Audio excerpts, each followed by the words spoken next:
1,600 years ago, a woman named Agaria made a pilgrimage to the Holy Land. And she wrote letters back to her church community, and those letters survive to this very day. And as I made a pilgrimage to the Holy Land a few weeks ago, I went to many of the same places that Agaria once did. I took pictures. I actually saw places on signs where her name was there. It was inspiring. She arrived in Jerusalem during Holy Week. And tonight, we are going to hear her words about what she experienced as we make our journey to Calvary. I am so glad that you are connecting to be part of this time of worship. As we moved along, we came to a certain place where the mountains, through where we were traveling, opened out to form an immense valley, vast, quite flat, and extremely beautiful. And across the valley there appeared Mount Sinai, God's holy mountain. When one reaches this place, it is customary, said the holy men who were guiding us and so advised us, for those who are coming to say a prayer when, for the first time and from this place, the mountain of God comes into view. And that is what we did. We are standing on holy ground. And I know that there are angels all around. Let us praise Jesus now. We are standing in God's presence on holy ground.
This is also the valley where the calf was made. And to this day, its location is shown, for a large stone set there stands on the very spot. Furthermore, at the head of this same valley is the place where God spoke twice from the burning bush to that holy man Moses, as he was grazing his father-in-law's flocks. On Saturday evening, we proceeded onto the mountain, and arriving at some monastic cells, we were received very hospitably by the monks who dwelt there. Early Sunday morning, accompanied by the priest and monks who lived there, we began climbing the mountains one by one. You have to go straight down each of these mountains until you reach the very foot of the central mountain, which is properly Sinai. By the will of Christ our God, and with help of the prayers of the holy ones who were accompanying us, I made the ascent, though with great effort, because it had to be on foot. Yet you did not feel the effort, And the reason it was not felt was because I saw the desire which I had being fulfilled through the will of God.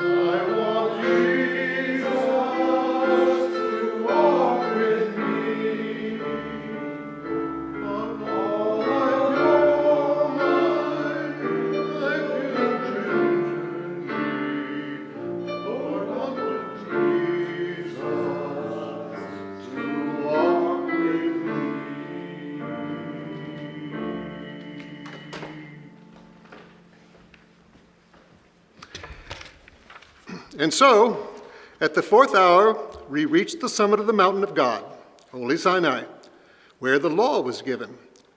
At the place, that is, where the glory of the Lord descended on the day when the mountain smoked. Ladies, reverend sisters, I would like for you to know that where we are standing, on top of this central mountain, and from this place, those mountains which we at first climbed with difficulty seemed, in comparison with the central mountain on which we now stood, as far beneath us as they were hills.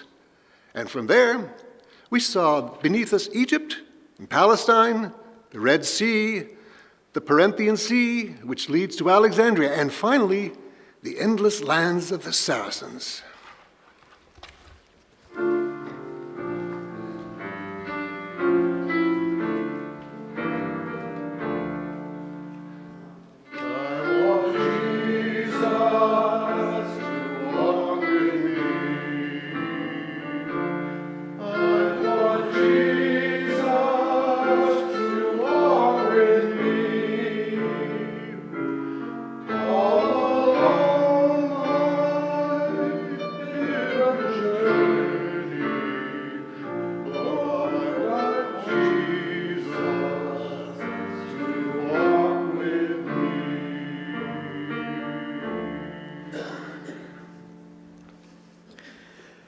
The next day, Sunday, is the beginning of Easter week, or as they call it here, the Great Week. At 1 o'clock, all the people go up to the Eliona Church on the Mount of Olives. They have antiphons suitable to the place and day, and readings too. When 3 o'clock comes, they go up with hymns and sit down at the imbamon, the place from which the Lord ascended into heaven. And there too they have hymns and antiphons, with readings and prayers between them. At 5 o'clock, the passage is read from the gospel about the children who met the Lord with palm branches, saying, "Blessed is he that cometh in the name of the Lord." At this, the bishop and all the people rise from their places and start off on foot down from the summit of the Mount of Olives. All the people go before him with psalms and antiphons, all the time repeating, "Blessed is he that cometh in the name of the Lord." The babies and the ones too young to walk are carried on their parents' shoulders. Everyone is carrying branches, either palm or olive, and they accompany the bishop in the very way the people did when once they went down with the Lord. They go on foot all down the mount to the city and all through the city, but they have to go pretty gently on account of the older women and men among them who might get tired. Do we have palms? Okay. I invite you to please rise and move your body if you feel comfortable. Move throughout this space as we sing a marching hymn. Maybe.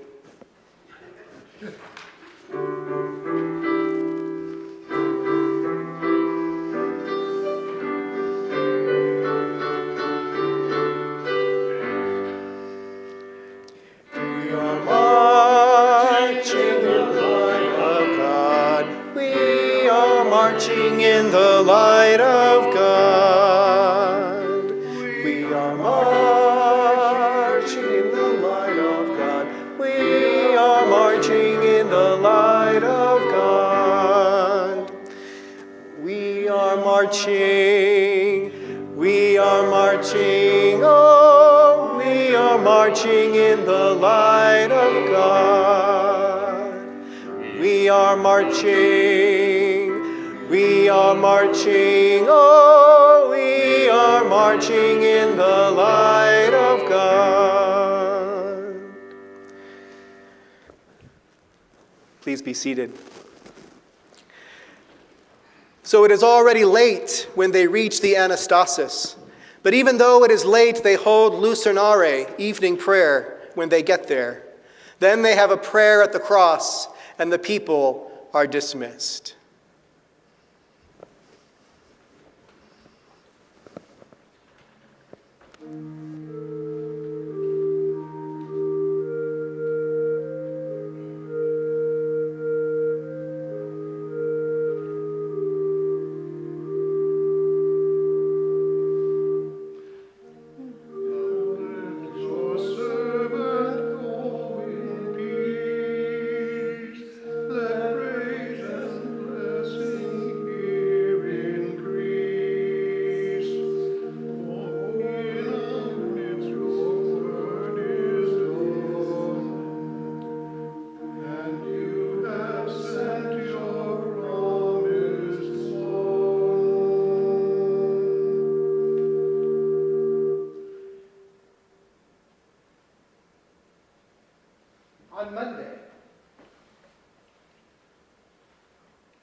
On Monday, the next day, they do the same as in the rest of Lent, from the cocks crow until morning, and at 9 o'clock and at midday. But at 3 o'clock, everyone meets at the great church, the Martyrium. And they spend time in the afternoon singing hymns and antiphons, with readings appropriate to the place and the day and the prayers in between.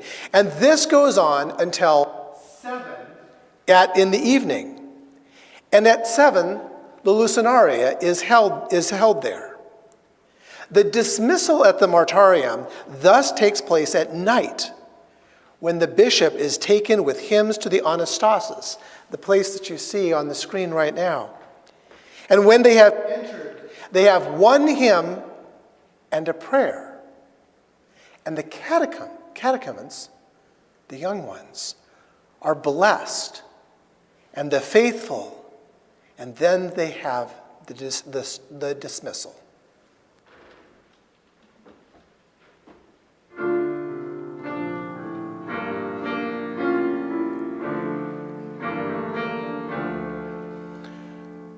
I want Jesus to walk with me.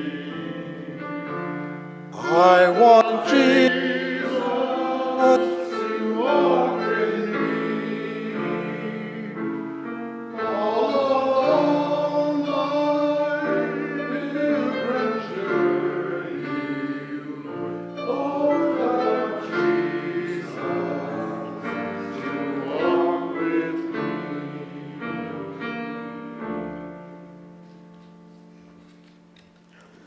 Tuesday is the same as Monday, but with one addition. Late at night, after the dismissal in the Martyrium, when they have gone to the Anastasis and had their second dismissal there, everyone goes out, late though it is, to the church which is on Mount Eliona, the Mount of Olives. When they are inside the church, the bishop enters the cave where the Lord used to teach his disciples, where he taught them the Lord's Prayer. And, taking the gospel book, he stands and reads the passage from the Gospel according to Matthew, where the Lord says, "See that no one lead you astray." As Jesus was sitting on the Mount of Olives, his disciples approached and asked him, "Tell us, when are these things going to happen? What will be the sign of your coming, that the time is up?" Jesus said, "Watch out for doomsday deceivers. Many leaders are going to show up with forged identities, claiming, 'I am the Christ. I am the Messiah.' They will deceive many people. When reports come in of wars and of rumored wars, keep your head and don't panic. This is routine history. This is no sign of the end. Nation will fight nation, and ruler will fight ruler over and over. Famines and earthquakes will occur in various places.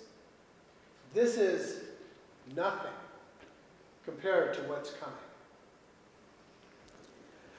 Enter you who are blessed by Abba God. Take what's coming to you in this kingdom. It's been ready for you since the world's foundation. And here's why. I was hungry, and you fed me. I was thirsty, and you gave me a drink. I was homeless, and you gave me a room. I was shivering, and you gave me clothes. I was sick, and you stopped to visit. I was in prison, and you came to me. Master, what are you talking about? When did we ever see you hungry and feed you, thirsty and give you a drink? And when did we ever see you sick or in prison and come to you? Then the sovereign will say, I'm telling the solemn truth. Whenever you did one of these things to someone overlooked or ignored, that was me. You did it to me.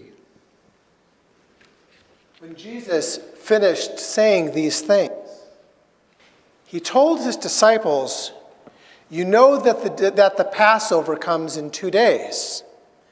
That's when the Son of Man will be betrayed and handed over for crucifixion. The bishop reads the whole of that discourse. And when he finishes it, there's a prayer. The catechumens are blessed, and then the faithful, and the dismissal takes place.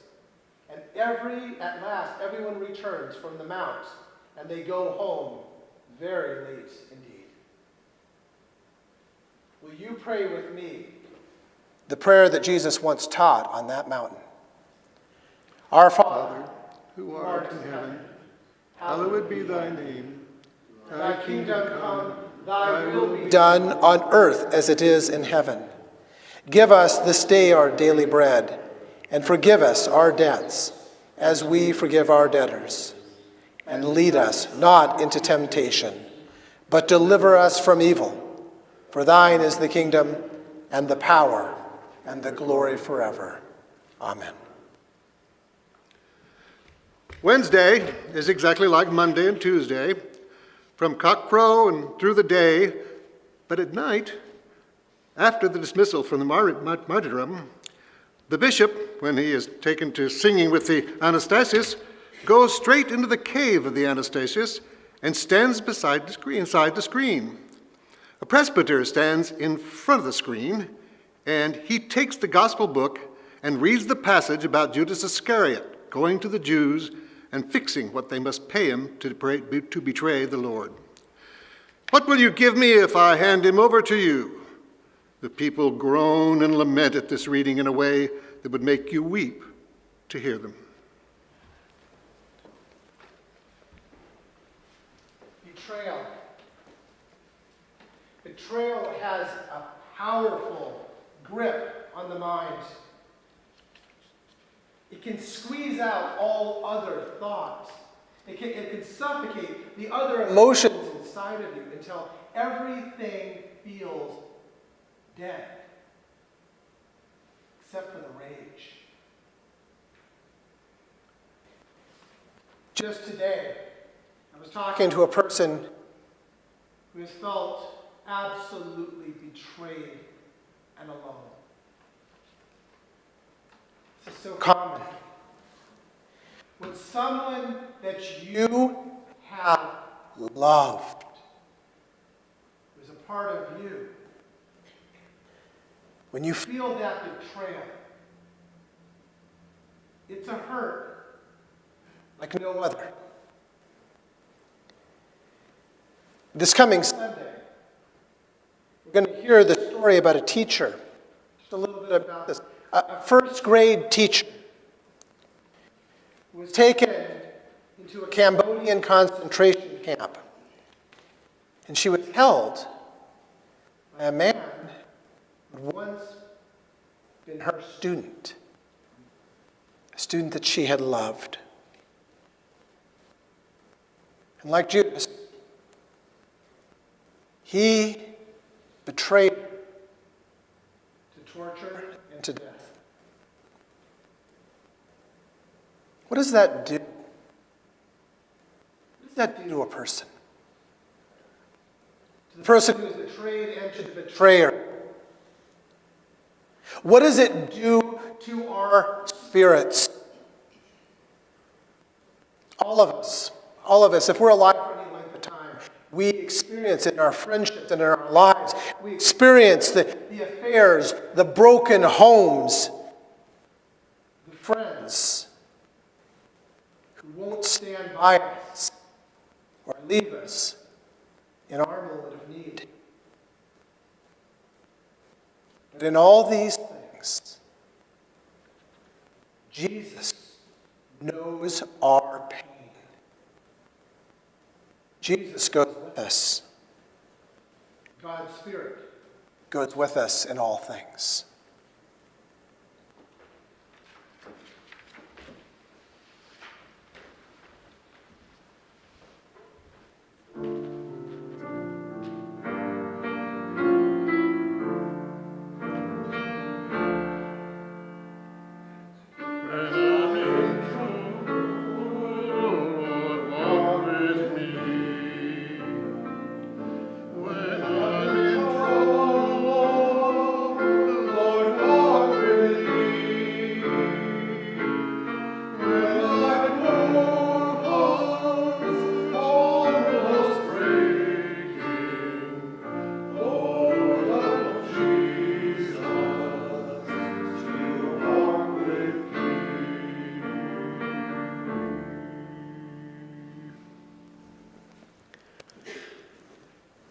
Thursday is like the other days, but it is common to assemble earlier in the afternoon, since the dismissal has to take place sooner. Before the dismissal, the archdeacon makes this announcement: "Let us meet tonight at 7 o'clock in the church on the Mount of Olives. There is a great effort ahead of us tonight." Jesus knelt at the feet of his friends to wash their feet.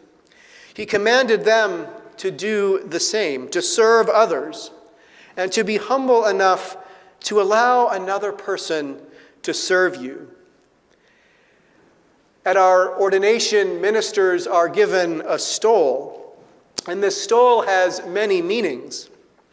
And one of those meanings is that it is a reminder of the towel from that foot washing of Jesus many years ago. Jesus knew that his time had come to leave this world and to go to the Father. Having loved his own who were in the world, he loved them fully. Jesus and his disciples were sharing the evening meal. The devil had already provoked Judas, Simon Iscariot's son, to betray Jesus. Jesus knew the Father had given everything into his hands and that he had come from God and was returning to God. So he got up from the table and took off his robes. Picking up a linen towel, he tied it around his waist. Then he poured water into a wash basin and began to wash the disciples' feet, drying them with the towel he was wearing.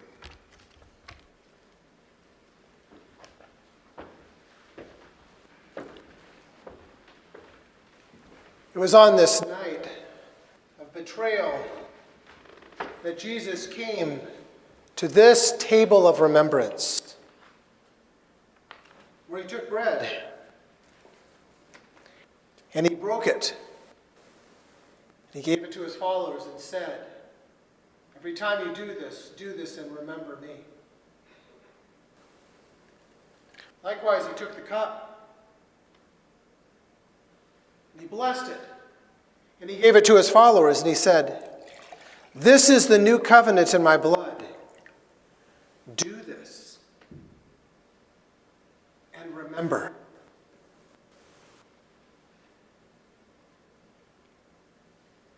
There is a spiritual power in this meal.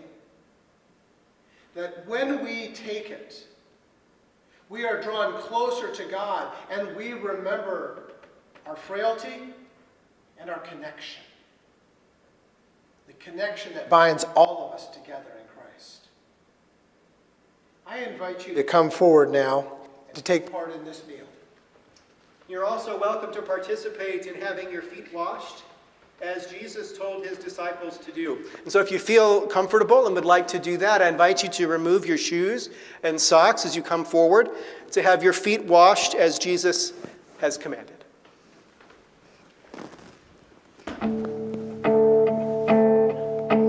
Come, for all things are ready.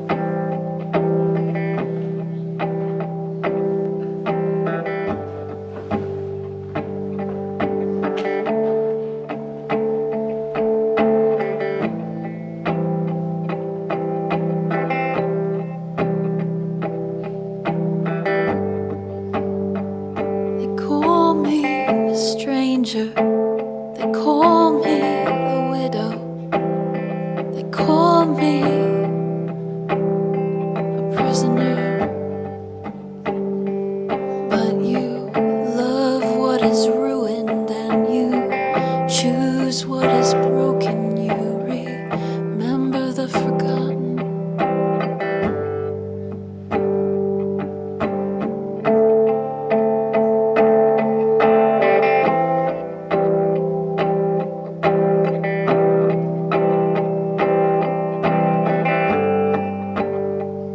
They call me a poor man, they call me an orphan, they call me a prostitute.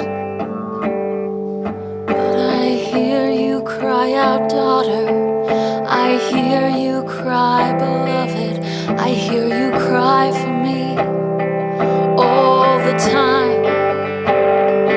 And you stand there like fire, you restore me like water. I just don't understand this kind of love. You hold out your hammer and you tell me you're a painter, and I am a bleeding watercolor that will still be beautiful when it dries. Beautiful when it dries, when I'm done. and it's done When I'm like a done. masterpiece from a master's hand. When it's done, when you're done Is with all me, that's left. be Is all beautiful, that's left. beautiful. Beautiful. Your hands have stopped where your hands have left Is pieces all of that's canvas on the floor. Is all Boulders of that's stone left. on the floor. Oh, you stop your swinging and your world, Beautiful. and I'm beautiful. Is all that's left. All that's left.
They continue to sing hymns and antiphons suitable to the place and the day, with readings and prayers in between.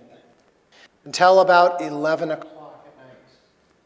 About midnight, they leave, and everyone leaves and comes down to the place where the Lord prayed, as the Gospels describe in the passage. And he was parted from them about a stone's cast, and prayed. Then when the Gospel passage is read, where he said to his disciples, "Watch, lest ye enter into temptation." From there, all of them, including the smallest children, now go down to Gethsemane. There are a great many people, and they have been crowded together, tired by their vigil, and weakened by their daily fasting. And they have a very big hill to come down. I will tell you, it is a very big hill to Gethsemane. There are a great many people who have been crowded together, and they go very slowly on their way down to Gethsemane so that they can all see. And they are all provided with hundreds of church candles. Will you please accept this light as we continue to worship together?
When everyone arrives from Gethsemane, they have an appropriate prayer, a hymn, and then a reading about the Lord's arrest.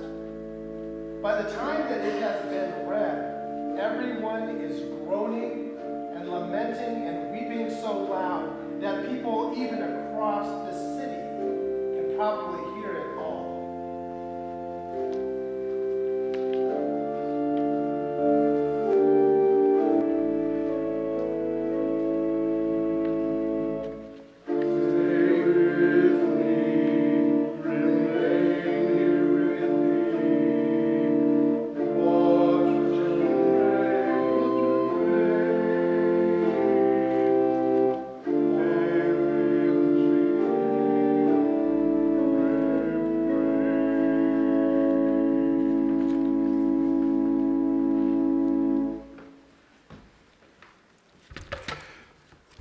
Next, they go with the singing into the city.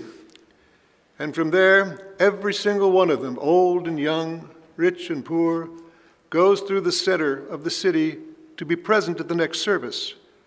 For this, above all others, is the day when no one leaves his vigil till morning comes. By the time they arrive before the cross in the courtyard, it is pretty well full day, and they have another gospel reading. The whole passage about the Lord being led away to Pilate, and all the recorded words of Pilate to the Lord or to the Jews. Then the bishop speaks a word of encouragement to the people. They have been hard at it all night, and there is further effort in store for them on the day ahead. So he tells them not to be weary, but to put their hopes in God. Those with the energy then go to Zion to pray at the column at which the Lord was scourged, before going on home for a short rest. But it is not long before everyone is assembled for the next service. The bishop's chair is placed on Golgotha behind the cross courtyard, and he takes his seat.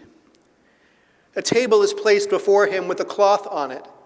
The deacons stand round, and there is brought to him a gold and silver box containing the holy wood of the cross. And in this she goes on to describe how it's now guarded because on one occasion someone bit off a piece of the cross and stole it away. Thus all the people go past one by one. They stoop down, touch the holy wood with their forehead, and then with their eyes, and then kiss it. But no one puts out their hand to touch it.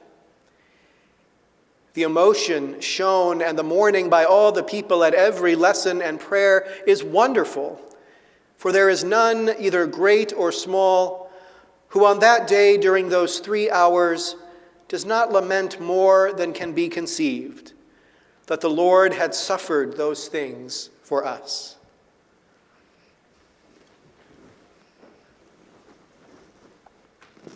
Tonight is a night that we remember those children who just last week were slain in a school.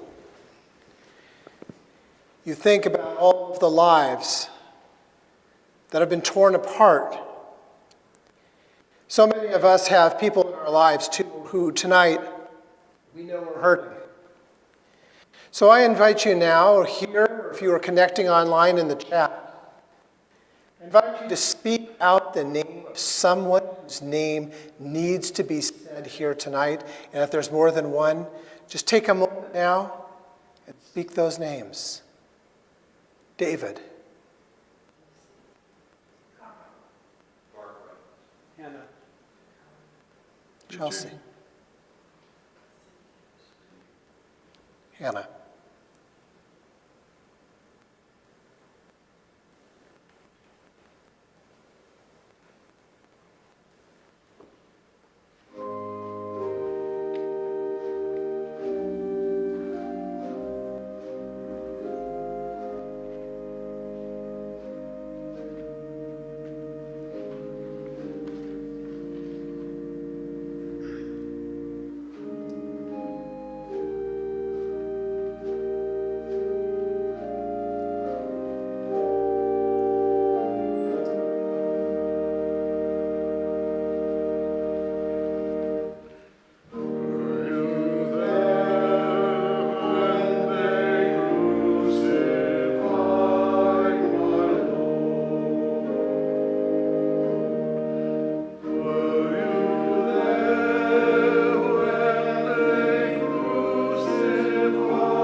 On this day, there is no announcement that people are to keep vigil in the Anastasius.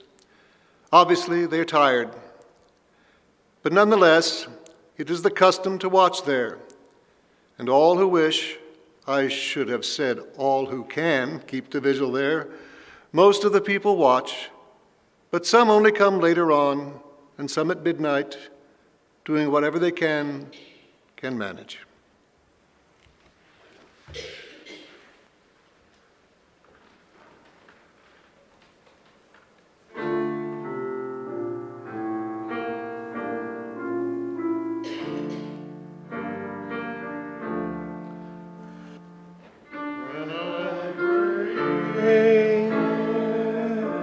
Lord, walk.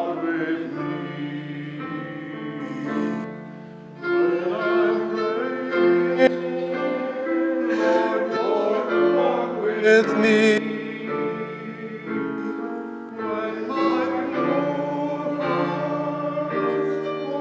Overflow.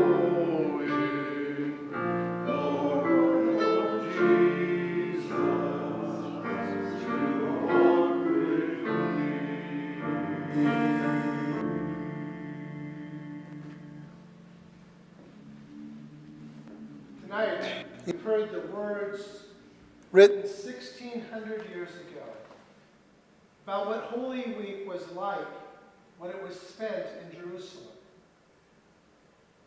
Today, in the hustle and bustle, we come together just on this night together. But we are together. We continue to call the sacrifice, the betrayal of what once happened on this week. We bring it into this time. Because the truth that we will come to on Easter is, you can't get to Easter without the cross. Even as we head into this night, acknowledging the pain and suffering in our world, we are still tied to light, to hope that love will win. Go in peace, my friends. Good night.